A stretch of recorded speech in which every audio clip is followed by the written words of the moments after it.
Hallelujah. तारीफ करेंगे खुदा की।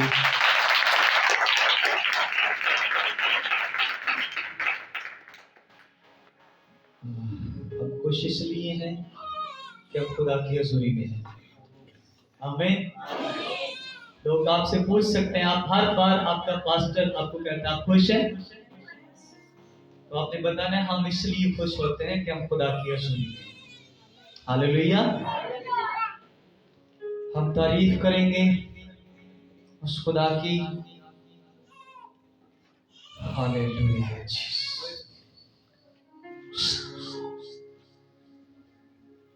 कलाम खुदा में से यिर्मयाह नबी का सहीफा उसका 33 बाब उसकी दूसरी और तीसरी आयत हम पढ़ेंगे। अच्छा है कि हम खामोशी से खुदा की आवाज को, खुदा के कलाम को सुने। कलाम खुदा में से ध्यान से सुनेंगे। कलाम में लिखा है, खुदा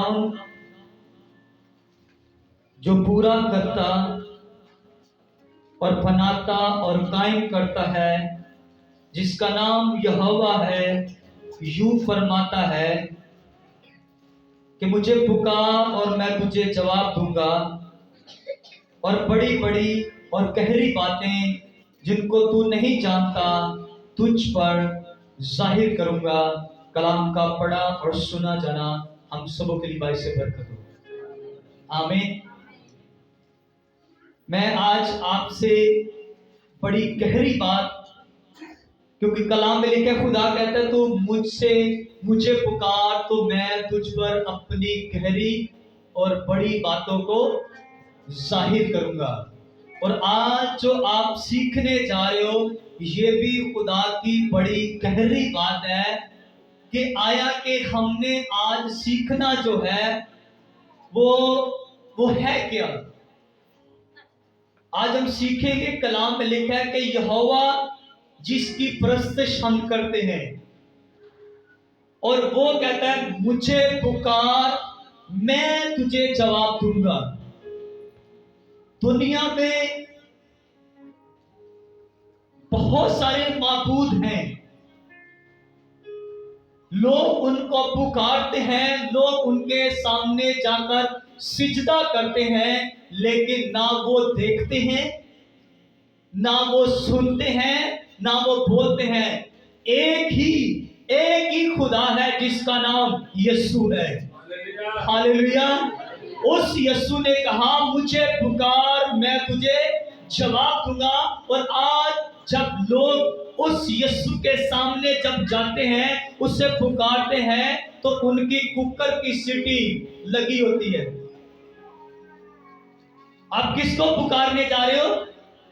आप यहोवा को पुकार रहे हो, आप जीसस क्राइस्ट को पुकार रहे हो, और आपने अपने कुकर के ऊपर वो दाल रखी हुई है, लेकिन आप बैठे कहां पे हो? प्रेयर में। आपका व्हाट्सएप ऑन है, आपका फेसबुक ऑन है, आपका मोबाइल ऑन है, और आप वेट कर रहे हो कि अभी मैसेज आए। आप बैठे किधर हो? प्रेयर में। आप जब किसी बड़ी बहुत बड़े शख्स को मिलने जाते हो, मान लो आपकी आपकी मीटिंग है वजीर आजम के साथ, या किसी बहुत बड़े जनरल कर्नल के साथ, अपना फोन ऑन करके जाओगे? आप अपने फोन को ऑफ करोगे, क्योंकि आपको मालूम है मैंने किसी बड़ी पर्सनैलिटी से मिलना है। ये ना हो मैं उससे जब बात करूं तो किसी का फोन आ जाए और वो बंदा गुस्से में आ जाएगा। हमें इतनी समझ है ना? मैं सही कह रहा हूं? हमें इतनी सारी समझ है कि हम जब किसी अब जब जहां पे आप जॉब करते हो, आपका जो सबसे बड़ा मेन बॉस है, आप उसके सामने भी जब जाते हो तो अपना फोन साइलेंट करके जाते हो। लेकिन दुनिया का बादशाहों का बादशाह उसके सामने जब जाते हैं तो जानबूझकर हम वहां पे क्या रख के आते हैं? दाल रख के आते हैं, ताकि जो ही कुकर की सीटी बजे मैं उठ के फटाफट चली जाऊंगी। भाई आप अपना टाइम वेस्ट कर रहे हो। पहले उस दाल को बना लो, फिर आओ सुकून से, तसल्ली से बैठ के प्रेयर करो।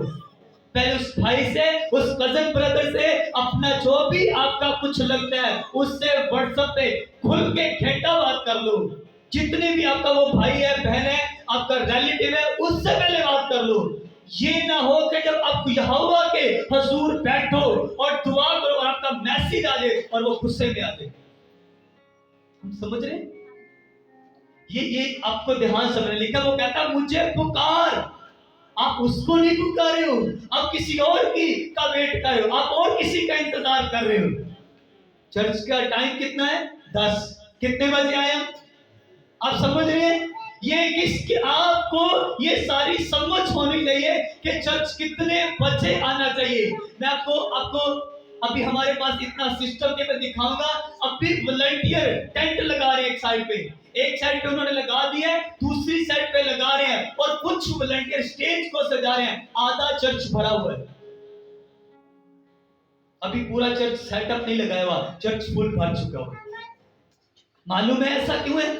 क्योंकि वो जो टीम है, वो उनके जो लोग हैं, वो उनके लोगों से लेकर उनके लीडर तक सब प्रेयर में बैठते हैं। अब भी मैं किसी से पूछूं, किसी लीडर को खड़ा करके 1 घंटे से ज्यादा उसकी प्रेयर नहीं होगी, और कईयों की तो प्रेयर होगी नहीं। सिर्फ संडे को आते हैं, आए और 7 बजे आए, गीत गाए, आए, अपनी ड्यूटी की, चले गए। ये है लीडर्स। ये लीडर नहीं है, ये लीडर नहीं है। ये चर्च के ऊपर एक धब्बा है कि वो आता है और संडे को अपना काम करके ऐसे जैसे ड्यूटी पे है, ड्यूटी की, चलेंगे। आप जब ड्यूटी पे, आप जब अपने घरों में आ जाते हैं, आपको फिक्र होती है वहां पे क्या हुआ है? नहीं, हमें कोई मतलब नहीं है, हम ड्यूटी करके आ गए हैं, बस दैट्स इट, काम खत्म। ऐसा ही आप करते हैं ना? इसका मतलब हम जब चर्च में ड्यूटी कर रहे हैं, हमें कोई काम दिया गया है, हमें खिदमत दी गई है, तो हम प्रेयर में नहीं है, तो इसका मतलब यह है कि मैं सिर्फ एक नौकरी कर रहा हूं।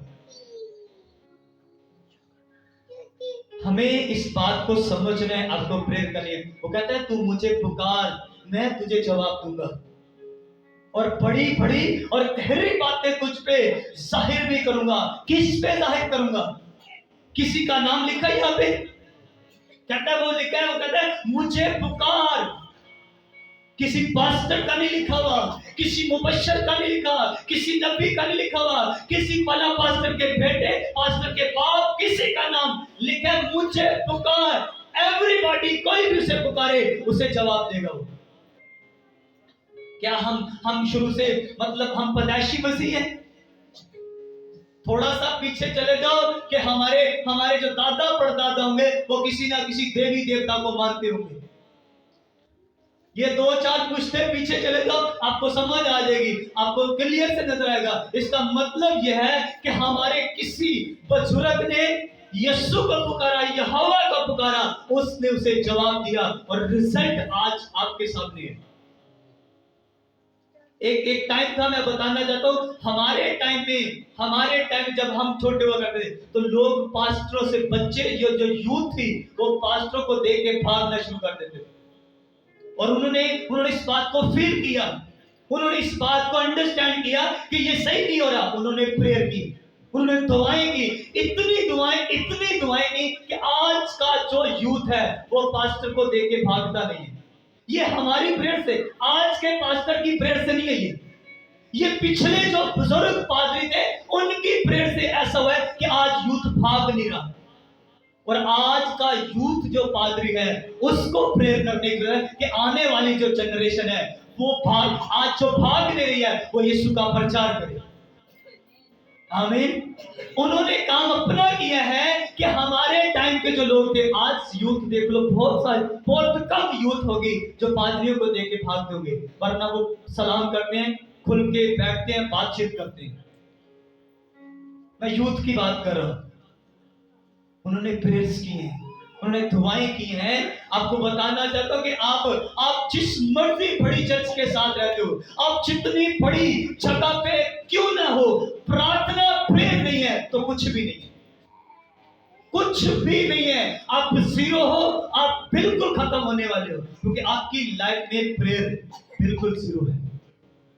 जिस खानदान में, जिस घराने में प्रेयर नहीं है, वो घराना बहुत गलत जगह पे खड़ा है। उसे सुधरने, ठीक जगह पे आने की जरूरत है। यीशु मसीह के कितने शागिर्द थे? जो मेन शागिर्द, 12 शागिर्द। 12 शागिर्दों में से यीशु ने कितने शागिर्दों को पहाड़ पर दुआ करने के लिए लेके गए थे? 3 शागिर्दों को यीशु मसीह अपने साथ ले गए, पीछे बाकी रह गए थे। बाकी वो नीचे हैं, और उन बाकी शागिर्दों के पास एक शख्स अपनी बेटी को लेकर आता है, और अपनी बेटी थी, बेटा था सॉरी, उसका बेटा था। उसकी उसकी लाइफ में इतनी प्रॉब्लम थी, वो कभी भी एनी टाइम, किसी भी टाइम वो अपने आप को आग में, अपने आप को पानी में वो छलांग लगाने से बिल्कुल नहीं डरता था, क्योंकि एक्चुअली में वो लड़का नहीं करता, उसके अंदर एक बदरू थी, वो उससे करवाती। और वो आदमी अपने लड़के को लेकर आता है उन शागिर्दों के पास। अब ये कौन से शागिर्द हैं? ये वो शागिर्द हैं जो यीशु के साथ रहते हैं, यीशु के साथ खाना खाते हैं, यीशु के साथ सैर करते हैं, यीशु के साथ, इवन यीशु के साथ सो भी जाते हैं। फिर भी लिखा है उन्होंने प्रेयर की, वो बदरू उससे नहीं निकली। यीशु के साथ रहने के बावजूद, और आप मेरे साथ रहने के बावजूद भी ब्लेस नहीं है, इसका मतलब यह है, और आपकी लाइफ डिस्टर्ब है, आपकी लाइफ में ब्लेसिंग नहीं है, बरकत नहीं है, आपकी लाइफ किसी ना किसी तरह से प्रॉब्लम है, इसका मतलब कि आप खुद प्रेयर में नहीं है। यीशु के साथ खाना खाने वाले लोगों को भी प्रेयर की जरूरत थी, और 3 शागिर्द यीशु के साथ थे। और इन शागिर्दों का नाम आप जब भी देखोगे बाइबल में, बड़ी जगहों पे आपको जिक्र मिलेगा। आप भरी बाइबल आगे जो नया नाम है वो भरा पड़ा है इन लोगों के नाम से। इन्हीं की, जब भी कोई मुर्दा जिंदा हो रहा है, इनका नाम लिया जा रहा है, जब कोई बड़ा काम होता है, इनका नाम लिया जाता है। क्यों? क्योंकि मालूम पड़ रहा है बाइबल को पढ़ के कि ये 3 शागिर्द यीशु के साथ प्रेयर में रहते थे, और उन्हें फिर आदत पड़ गई थी प्रेयर में रहने की। और यीशु ने, फिर शागिर्दों ने पूछा, खुदावंद हम इसको क्यों नहीं निकाल सके? और यीशु ने कहा, ये किस्म दुआ के सिवा और किसी तरह से नहीं निकलती।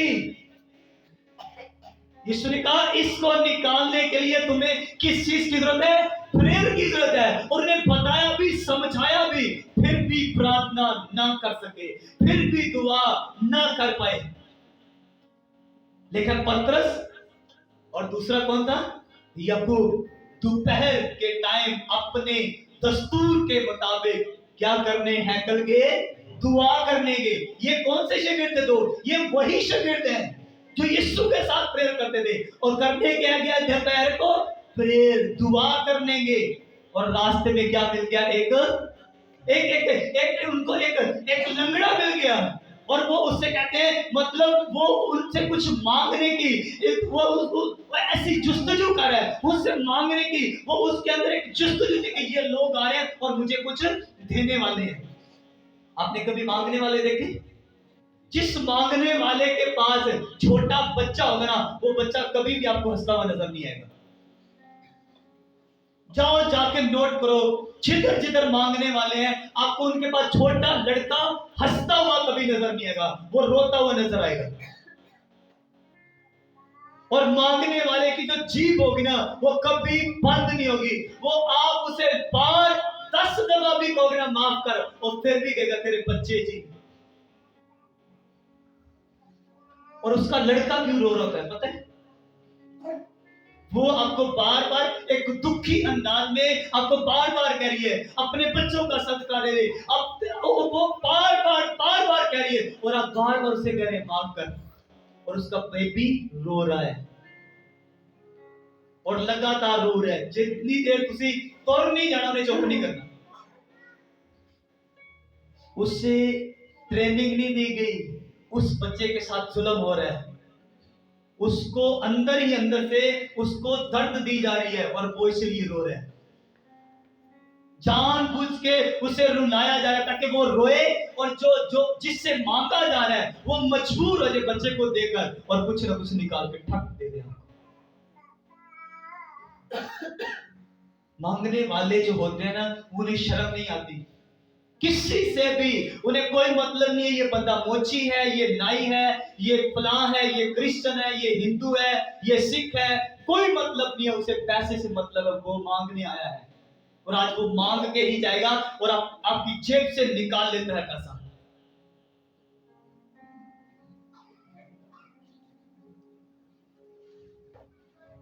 शागिर्द गए हैकल में और वो मांगने वाला उनसे कुछ मांगने की गरज से, कुछ लेने की गरज से उनसे उनकी तरफ अपना रुख, अपना मुंह करता है। और वो पतरस कहता है, सोना चांदी मेरे पास नहीं है, लेकिन जो है वो मैं तुझे देता हूं, यीशु के नाम से उठ और चल पे। क्या वो लंगड़े को हैकल में चलाने के लिए गए थे? नहीं, वो प्रेयर करने गए थे। कोई ये बात समझनी है कि वो प्रेयर दुआ करने गए थे। अभी आप घर जाने जब जाएं, आपका हमसाया आपके लड़के को मारता है और इतना सख्त मारता है कि उसका सर फट जाता है। आज यहाँ को नहीं तो यहाँ से नहीं, ऐसे ही होता है। हमारे अंदर ये गेम चल रही होती है, इसने हमारे लड़के को मारा है, हमारे बच्चे को मारा है, आज यहाँ ए नहीं तो यहाँ आज नहीं। ऐसे चलता है हमारे अंदर, बोलो ऐसे चलता है नहीं।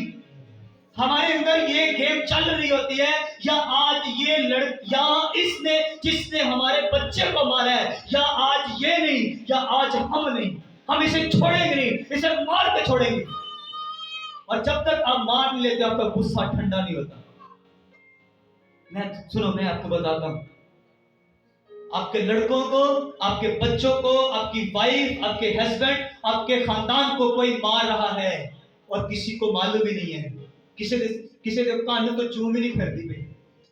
पता है कौन मारे? आपके लड़कों को, आपके बच्चों को। अब प्लीज शैतान जोर जोर से मार है और इतना उसने मार दिया कि डेथ हो चुकी है, लेकिन सब खामोश है, कोई किसी का मुंह खुल नहीं रहा, कोई बोल नहीं रहा, कोई यहोवा को पुकार नहीं रहा, कोई यीशु को पुकारे कि जीसस हमारे घर पर, हमारी फैमिली पर रहम कर। सब चुप है,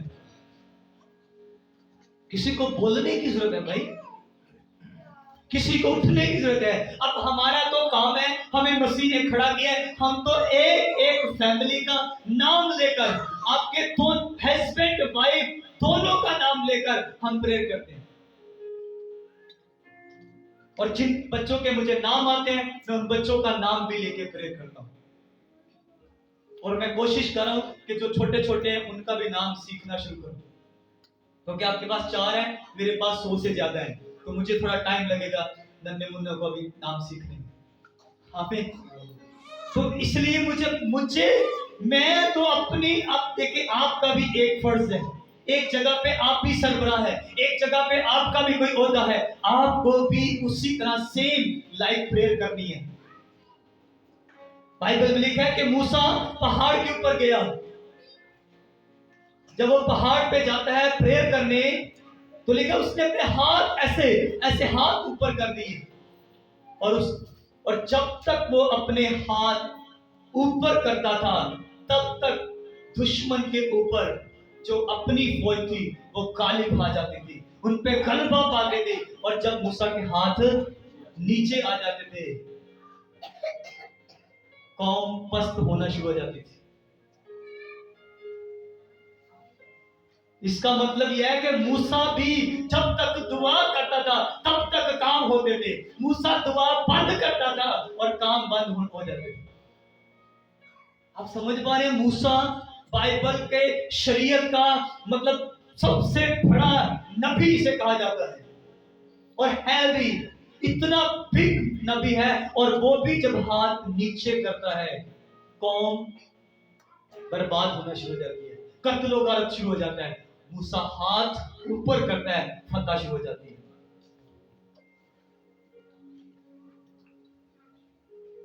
इसका मतलब मूसा को भी प्रेयर की जरूरत थी। और मूसा कितनी प्रेयर करता था? लिखे वो 40 दिन और 40 रात पहाड़ के ऊपर है प्रेयर में। वाह भाई वाह, कितने लोगों को लेके निकला था वो? 50 लाख से शायद अबव थे। कितने? इतनी बड़ी आज तक की कोई चर्च नहीं है। दुनिया की जितनी बड़ी बड़ी चर्च हैं, सबसे बड़ी चर्च मूसा की थी। और प्रेयर कितनी है? 40 दिन 40 रात एक ही टाइम में वो खुदा की हुजूरी में बैठ गया।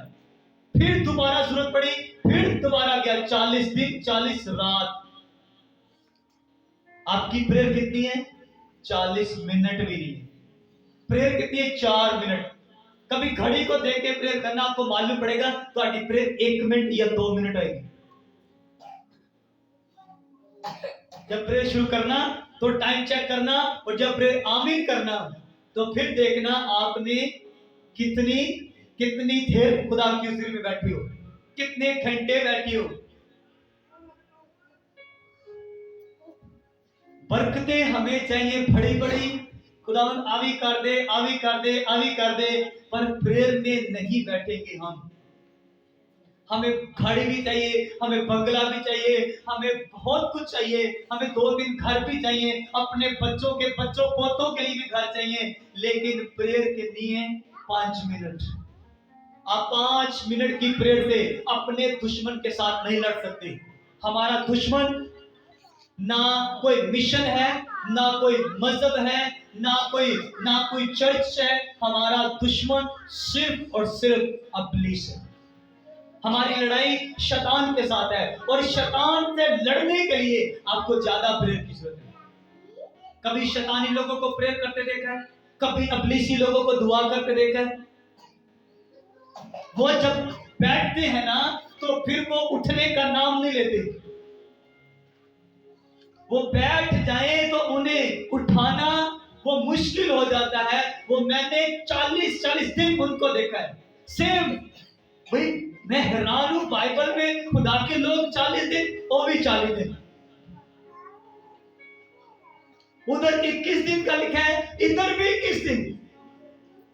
शैतानी लोग भी सेम बाइबल में जितने जितने जितने डे लिखे हैं, उतने डे वो भी बैठते हैं। उनका भी जो वो जिसको पता नहीं क्या कहते हैं, मुझे याद नहीं आ रहा, वो जो बैठते हैं वो ऐसे गोल धरा बना के बैठते हैं। तो वो आपको ध्यान समझना, वो भी उतने दिन ही बैठते हैं। और आपके खिलाफ कोई बैठा हुआ है और हम मजे से सो रहे हैं। हमारी प्रेयर कितनी है? आपको अपने घरों को छुड़ाने, अपने बच्चों को छुड़ाने के लिए आपको प्रेयर की जरूरत है। और मैं आपको रियल वाकया बताना चाहता हूँ। एक खानदान था, वो बहुत ही गरीब खानदान था। उस घराने के पास एक टाइम खाना खाया, दूसरे टाइम मालूम नहीं होता था मिलेगा कि नहीं मिलेगा। हर रोज वो पूरा खानदान, जितने उनके बच्चे थे, वो आदमी अपने बच्चों को, अपनी वाइफ को बिठाता, प्रेयर करता। एक रात उन्होंने दुआ करना भूल गए, याद नहीं रहा, और पिछले पता नहीं कितने सालों से वो प्रेयर करते आ रहे थे। और एक चोर था, और वो हर रोज पिछले 4 सालों से उनके घर में वो चोरी करने आता था, लेकिन कभी वो चोरी नहीं कर पाता था। जिस रात उन्होंने दुआ नहीं की, चोर अंदर गया, अंदर जाकर उसने चोरी नहीं की, उसने घर के लोगों को उठाया कि आज मुझे ये सिर्फ बताओ, मैं तुम्हारे घर चोरी करने आया हूं, लेकिन मुझे ये बताओ तुम्हारे घर में जो बाहर फौजी होते थे, वो आज फौजी किधर है? वो जो गार्ड होते थे, वो गार्ड किधर है? मुझे सिर्फ बताओ, मैं चोरी करने आया हूं, मैं अभी भी चोरी कर लूंगा, लेकिन पहले मुझे ये बताओ वो गार्ड किधर है? वो बंदा उधर ही रोना शुरू कर दिया। उसने ठाड़े मारना, खुदावन मुझे माफ कर दे, आज रात हमने दुआ नहीं की। खाने को नहीं था, लेकिन उनकी हिफाजत खुदा अपने रोज फरिश्ते भेजकर उनकी हिफाजत करता था। रोज उन फरिश्ते आते थे, वो कहते आज हमने देखा तेरे घर में ये तो टूटी फूटी दीवारें, ये तो महल हुआ करता था, हर रोज ये महल नजर आता था, इसके पास इतने गार्ड होते थे कि बंदा गार्डों को क्रॉस भी नहीं कर सकता, इतने गार्ड होते थे और कोई भी सोता नहीं था, इतने इतने वो चुस्त थे। उसने बताया, उसने मुकम्मल बताया, उसने कहा मुझे, उसने उसे समझ आ गई थी कि मैंने आज प्रेयर नहीं की, उसे और उसे एक बहाना भी मिल गया, आज हो सकता है ये हमें मार भी दे। उसने कहा गवाही दे दो। उसने कहा मैं यीशु को मानता हूँ और जो जिन्होंने गल करे थे वो भी यीशु नहीं मानता सी, बस शर्त ऐसी कि चोरी करता सी। उसने बताया कि मैं यीशु को मानता हूँ, हर रोज हम प्रेयर करते हैं, हमारे पास खाने को कई दफा होता है नहीं होता, लेकिन हम प्रेयर किए बिना कभी सोते नहीं हैं। उसने जब अपनी सारी कहानी बताई, वो चोर उस दिन के बाद चोर नहीं रहा, बल्कि वो मसीह में आ गया था। उसी टाइम उसने कहा मुझे माफ करो, मुझे मेरे मेरे मेरे लिए दुआ करो, मेरे सारे गुनाह माफ हो जाए। उसके गुनाह माफ हुए। उसके बाद उसने उसी बंदे से कहा मुझे अपनी बाइबल दो। उस घराने से प्रेयर करवा के निकला। बाद में वही चोर मोहल्ले में, लोगों को, शहरों में, नगरों में इस बाइबल का प्रचार करता हुआ नजर आया। हालेलुया। प्रेयर अगर ऐसे लोगों को बदल सकती है, और सिर्फ उसको नहीं बदला बल्कि उसके घर की हिफाजत खुदा फरिश्ते भेज करता था। आमीन। आपको अगर आप प्रेयर में हैं तो कोई दुश्मन आप उसके दुश्मन का पाप भी आपका पार मांगा नहीं कर सकता, अगर आप प्रेयर में हैं तो। मुझे मालूम है कि कोई कुछ नहीं बिगाड़ सकता मेरा। जो बिगाड़ने आएगा ना वो बिगड़ के जाएगा। उसे ये मेरा भरोसा है खुदा पे, और उठ नहीं पाएगा अपनी हालत से, ऐसी हालत में चला जाएगा। क्योंकि ये खुदा का वादा है कि मैं तेरी हिफाजत करूंगा, मैं अपने फरिश्ते भेजकर तेरी हिफाजत करूंगा, क्योंकि तू मुझे पुकारता है, मैं तुझे जवाब दूंगा। और मूसा खुदा को पुकारता था और उसके दुश्मन जिंदगी में कभी नजर नहीं आ पाएगा, लेकिन उनको पानी, समुद्र निकल गया था उसके दुश्मनों को। हालेलुया। आप खुदा के लोग हो और हमें समझ होनी चाहिए हम खुदा के लोग हैं। हालेलुया। मेरा ख्याल है सबको समझ आ रही है कि हमें प्रेयर की जरूरत है, और कितनी ज्यादा जरूरत है। एक क्रिश्चियन का आगाज प्रेयर से होना चाहिए। उसके दिन का आगाज प्रेयर से होना चाहिए, और उसके दिन का एहतमाम जो है ना वो भी प्रेयर से होना चाहिए। अगर आप प्रेयर में नहीं है तो आप बड़ी गलत जगह पे खड़े हैं भाई। आपको प्रेयर में आने की जरूरत है। हालेलुया। कितनी प्रेयर की जरूरत है? बहुत ज्यादा जरूरत है प्रेयर की। आमीन।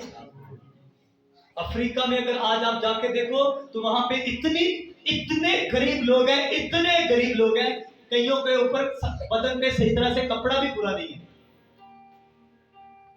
खाने को नहीं है, लेकिन प्रार्थना, प्रेयर, एक जो आम क्रिश्चियन जो चर्च का मेंबर होगा वो भी 4 घंटे प्रेयर करता है। तो पादरी कितनी प्रेयर करते होंगे? अगर ईमानदार जो क्रिश्चियन है वो 4 घंटे प्रेयर करते हैं। अब अभी मैं कहूँगे कितने लोग 4 घंटे प्रेयर करने वाले? नहीं हाथ उठने वाला। या मैं यही पूछूं कितने लोग प्रेयर करते हैं? सिर्फ आधे हाथ उठेंगे।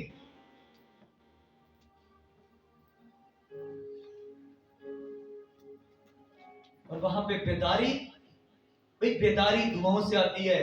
हालेलुया। सिर्फ नारे लगाने से, शोर करने से बेदारी नहीं आती, बेदारी दुआएं लेकर आती हैं। और हमें दुआ की बड़ी जरूरत है, और जब तक इस मुल्क में दुआएं नहीं होंगी बेदारी नहीं आने वाली। बेदारी आ रही है, लेकिन जितनी प्रेयर है उतनी बेदारी है। ज्यादा प्रेयर करेंगे तो ज्यादा बेदारी आएगी। लोगों को बड़ा, मैं खासकर उन लोगों से बात कर रहा हूं जो खिदमत में हैं, जो पास्टर्स मुझे सुन रहे हैं, मैं उनसे बात कर रहा हूं कि उन्हें बड़ी प्रॉब्लम है, उन्हें बड़ी नफरत है, और वो मीडिया के ऊपर, फेसबुक, व्हाट्सएप के ऊपर इतनी गंदी गंदी बातें लिखते हैं, और वो भी किन के खिलाफ लिखते हैं? जिनकी चर्च में बड़े बड़े काम हो रहे हैं। आप कभी पढ़ना, मैंने तो पढ़ना बंद कर दिया, मुझे शर्म आ रही भाई, क्या लिख रहे हो भाई, और किसके खिलाफ लिख रहे हो? और लिखने वाला भी पादरी होता है, और लिख किसके खिलाफ है? खुदा के खादम, मैन ऑफ गॉड के खिलाफ। मैं तो उसको भी, मेरे लिए तो वो भी मैन ऑफ गॉड है, खुदा का बंदा है, जो उसके खिलाफ लिख रहा है। भाई उसको खुदा ने मसा किया था किसी दिन, आज वो सही नहीं है, हमें इससे मतलब नहीं है, लेकिन है वो खुदा का बंदा। लिख क्या रहा है? ये पापी है, ये शैतान है। भाई तुम भी प्रेयर करो, तुम्हारे वसीला से भी खुदा ये काम करेगा। उन्हें गुस्सा है कि लोग उनकी चर्च से निकलकर लाहौर जा रहे हैं, वहां पे प्रेयर करवाने जाते हैं, उन्हें सिर्फ इस बात का गुस्सा है।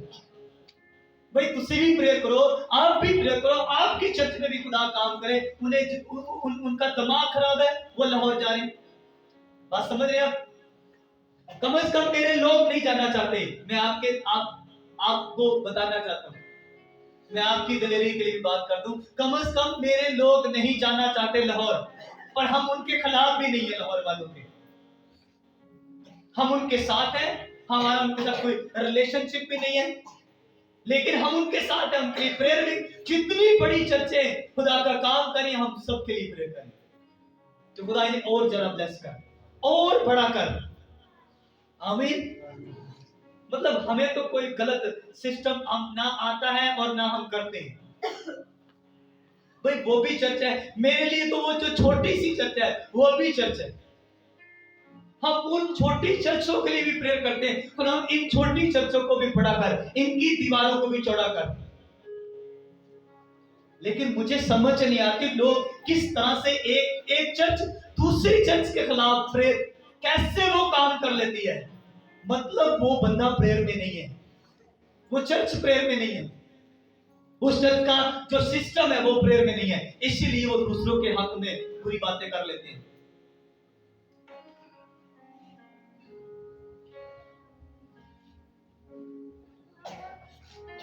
कितनों को समझ आ रही है कि हमें प्रेयर की जरूरत है? हालेलुया। तो एक बात ध्यान से याद रखना कि आपके खिलाफ दुनिया बहुत कुछ बकेगी, बहुत कुछ लिखेगी, आपने प्रेयर में बैठना है, बस आपने सिर्फ प्रेयर में रहना है। देखना होने वाला क्या है, शैतान की, इब्लीस की धज्जियां उड़ा देगा खुदा। प्रेयर में बैठो, देखो होता क्या है।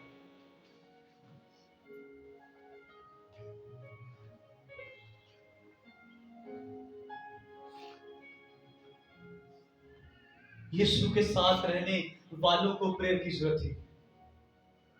यीशु के साथ खाना पीना, पर मसा वो उनके अंदर नहीं था। भाई मसा दुआ करने से आता है। भाई आपने मैग्नेट देखा है, मकनातीस, कईयों के घर में भी होगा। उस मैग्नेट को लेना और 2-4 कील उस मैग्नेट के ऊपर रख देना, और लगातार 4-5 दिन पड़े रहना, और उन कीलों को फिर लेना और अपने लोहे के दरवाजे गेट के साथ लगाना, उनको चिपक देंगे। उनको क्यों चिपक गए? वो किधर रहे हैं? वो मैग्नेट के साथ चिपके रहे हैं, उसके साथ लिपटे रहे हैं, और उसके साथ लिपटे रहने से जितनी भी ताकत उस मैग्नेट के अंदर थी, वो सारी ताकत उस लोहे के अंदर आ गई। आप किसके साथ लिपटे हुए हैं? जीसस के साथ, मसीह के साथ, या किसी और के साथ? जिसके साथ चिपके हुए ना, ओदी सारी खसलत भी ਤੁਹਾਡੇ अंदर आनी वाली। अगर वो शैतानी है तो आपके अंदर शैतानी खसलत आएगी। अगर आप मसीह के साथ है तो फिर मसा आने वाला है। हालेलुया। आप जैसा मसीह, लेकिन मसीह छूता था और लोग चंगे होते थे। मसीह बदरूहों को कहता था निकल जाओ, और वो निकल जाती थी। आप कहेंगे और वो निकलेंगी।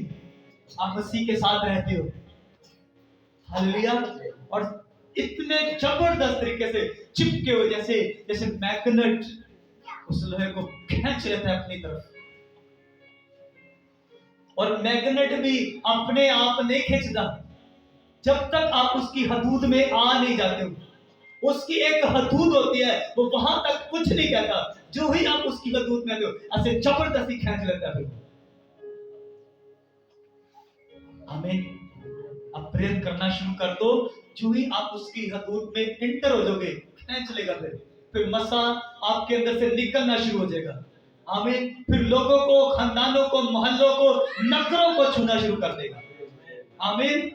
एक टाइम आएगा, मेरा बिलीव है कि आपकी प्रेयर रंग लेकर आएंगी, आपकी दुआएं रंग लेकर आएंगी। आपका खानदान छुड़ाया जाएगा, आपका मोहल्ला, आपका नगर छुड़ाया जाएगा आपकी प्रेयर के वसीला से। हालेलुया।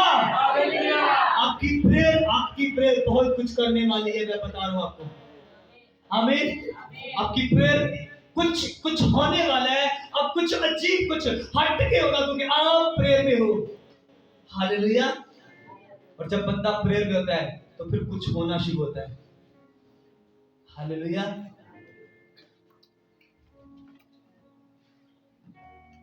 आप किसी भी एज में हो,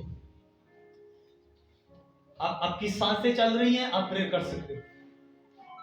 कईयों के बाद बहाना होता है, भाई सब मैं ऐदा ते मैं उदा। ये सब हीले बहाने हैं। मैं उत्थे जाना होंदा है। तो उत्थे जाने वास्ते तेरे को टाइम है ना। और भाई सब सुबह दुआ नहीं होती, भाई सब शाम को दुआ नहीं होती। ठीक है, सुबह नहीं होती, शाम को तो कर ले, दोपहर को कर ले। उसके पास तीनों टाइम प्रेयर करने का टाइम नहीं है। ड्यूटी पे जाने के लिए आपके पास टाइम है ना, तो फिर प्रेयर के लिए भी टाइम आपके पास हो सकता है। निकालना आपको है। आप ड्यूटी पे जाओ, ड्यूटी पे आपको टाइम होता है, आप दुआ कर सकते हो। पर करनी है तो फिर बंदा टाइम ही कर लेगा। शुरू में जब हम ड्यूटी पे थे तो हम भी काम जल्दी खत्म हो जाता था। बस दे कप्पा इधर हाथ मार। मैंने एक दिन सोचा, खुदा ने कहा यार तू बड़ा खराब आदमी है। मतलब डांटा खुदा ने कि जैसे बाकी लड़के कर रहे हैं तू भी वही कर रहे। फिर समझ आई कि नहीं, इतनी ये कनालों के हिसाब से जगह है, मैं किसी भी कोने में बैठ के दुआ कर सकता हूँ।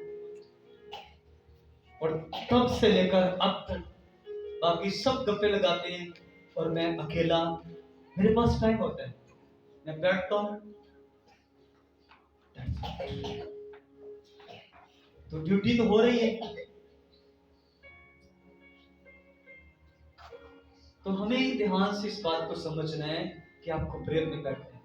आपके पास जब भी टाइम हो, आपने अपनी लाइफ का एक टाइम टेबल बनाना है। आपने इतने टाइम ये करना है, इतने टाइम ये करना है। मैं आपको बताऊं, जो लोग सफल लोग हैं उनको आप देख लो, वो सर्दियों में ये काम करेंगे और गर्मियों में उन्होंने ये काम करने होते हैं।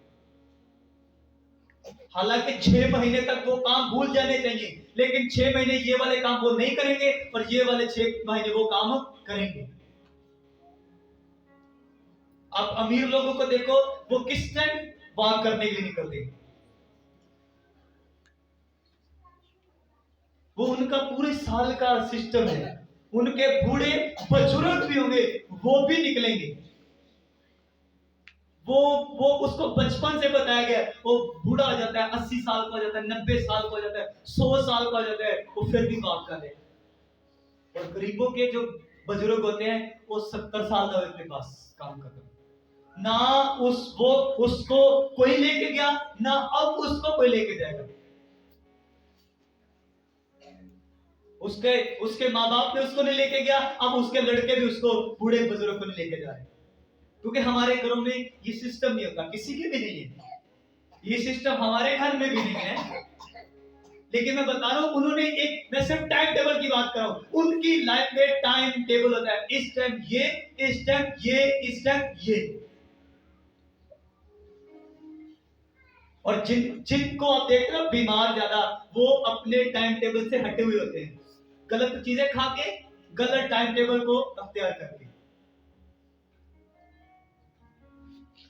और मसीह लाइफ में कोई टाइम टेबल नहीं है, और कम से कम प्रेयर का तो टाइम टेबल बना लो। बाकी टाइम टेबल नहीं है तो कोई बात नहीं है, अपनी जिंदगी में दुआ का टाइम तो एक रखो। दुआ नहीं है तो कुछ भी नहीं है, मैं आपको बता दूं, आपको दुआ ही आगे लेके जाएगी, प्रेयर ही है। आप देखो, आप किससे बात करना चाहते हो? आप हर बंदे से बात करना चाहते हो, आप अपने हर खानदान के, लेकिन एक जीसस है जिससे आप बात नहीं करना चाहते।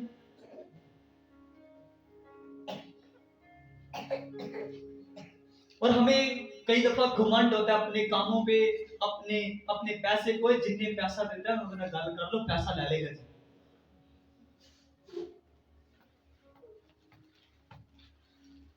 समझ आ रही है आपको कि लोगों को इस बात की समझ नहीं आ रही कि वो प्रेयर क्यों नहीं कर पा रहे।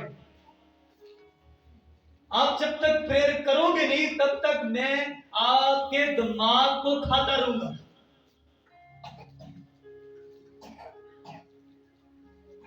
क्योंकि कोई था जो मेरे दिमाग को भी खाता था, और आज मैं प्रेयर में भी हूं और खुदा का खादिम भी हूं।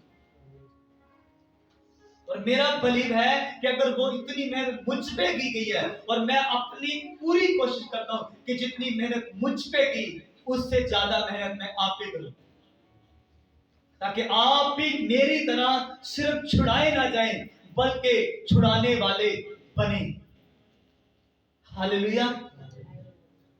इस बात को आज आपने अपनी जिंदगी में लेना है, आपने अपने बच्चों को बिठाना है, जबरदस्ती फोर्सफुली अपने लड़कों को बिठाओ प्रेयर में। हर रोज उन्हें, आप खुद नहीं बैठोगे, आप बोलते रहो दुआ करे, रोज दुआ करे, नो नो नो, आपका लड़का दुआ नहीं करेगा, आपकी लड़की, आपका लड़का प्रेयर नहीं करेगा। आप 100 दफा भी को दुआ कर लो, आओ दुआ करें। गल्ला तो होती है ना, दुआ कर लिया करो, फर्क है ना जी, बात समझ रहे हैं? यहां आपने आज के बाद ये नहीं कहना दुआ भी कभी कर लिया करो, आपने बोलना है आओ मिलकर सारे दुआ करते हैं। उन्हें मालूम हो कि आज सिर्फ मैं नहीं, ये मुझे नहीं कहा जा रहा, बल्कि सबके लिए कि सब दुआ करें। उसे बेइज्जती फील होती है क्योंकि अब वो बड़ा हो चुका है। उसे बेइज्जती फील मत करवाएं, उसको रिस्पेक्ट से कहें आए सब मिलकर दुआ करते हैं। अब आपको प्यार से बात करनी पड़ेगी, अब वो थोड़ा बड़ा हो गया था। हालेलुया। छोटा था ना, फिर एक लाख दुआ सुन लेनी। अब वो बड़ा हो गया, अब उसे प्यार से बिठाएं अपने साथ, आए सब मिलकर दुआ करते हैं। हालेलुया। मतलब प्रेयर की जरूरत है। आइए खुदा के हज़ूर में झुकेंगे, अपने आंखों बंद करेंगे, दुआ करते हैं, अपने कदमों पे खड़े हो जाएंगे सब।